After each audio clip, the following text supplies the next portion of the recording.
let's start out though. We're wasting time. Let's talk about the housing data. A lot of housing data this week. What is going on in the housing market? You know how critical it is. Phil Izzo is going to tell us exactly what's happening. So we got existing home sales this morning, right, Phil? Existing home sales. Market didn't like it.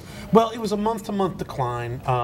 They were looking for a stronger February than January. We've seen a lot of signs of stabilization lately, so they were hoping that it was going to be a jump month-to-month. It came in lower. But at the same time, we're still really much higher than we were last year at this time. The home sales are better this year in 2011, in 2012 and 2011. And if you put January and February together, the 2 months are the best 2 months we've had since 2007 or 2008, I believe. So the trend is going in the right direction. We're seeing, I mean, it's a slow progression, but we're seeing better. I mean, this is not like raise the victory flags and jump for joy, but if you're a realtor, things have seemed to stabilize at the very least. Yeah, I mean, before, you know, the trajectory was literally doing this. Right. Now it's at least kind of doing that. You know, it's not necessarily going up again, but at least it's going like this. And, you know, I was driving around this weekend, and I have to say I saw a lot more for sale signs.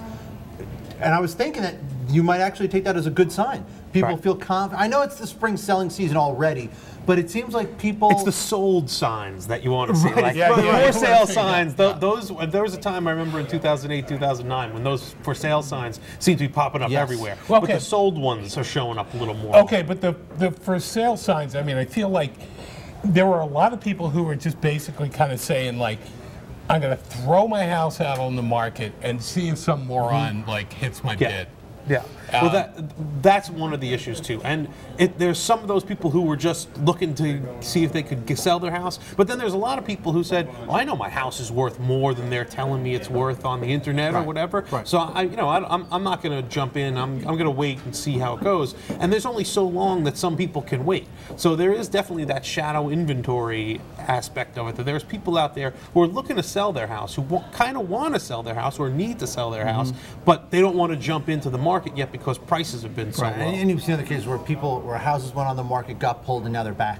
Yeah, they're back on the market. So, I mean, tell us where we are. Look, we had, what do we have? The starts yesterday, we had existing home sales. We had the mortgage applications today, too. Those are down a little bit. That's tied to what went on in the bond market last and week. that doesn't show up for a couple more months, too. What else are we going to get this week, and what else should we be looking for? We get new home sales also this week, so we'll have another indication of whether people are, you know, re-entering the market. So the basic picture that we're seeing is, it's like we said, one of stabilization. Things are not going great, but at least we're at a point where housing is not this huge drag on the economy that it's been for years now. We're getting to a point now where, with the home construction, we're at extraordinarily low levels, but there's almost nowhere to go but up from here. I mean, we have to build, there's only so many.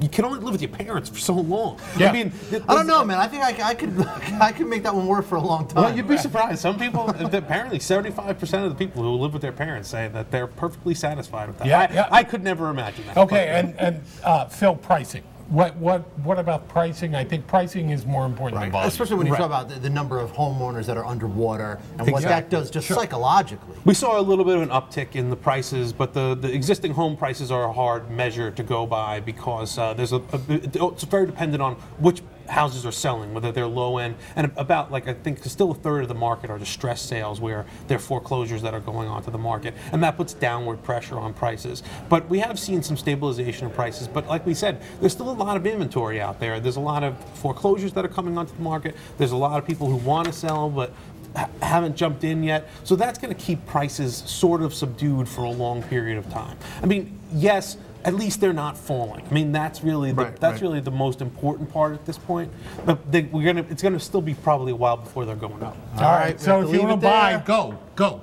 If you want to buy, be a buyer. Bob O'Brien, realtor. All right, Phil Izzo, thank you very much. Talk to you soon.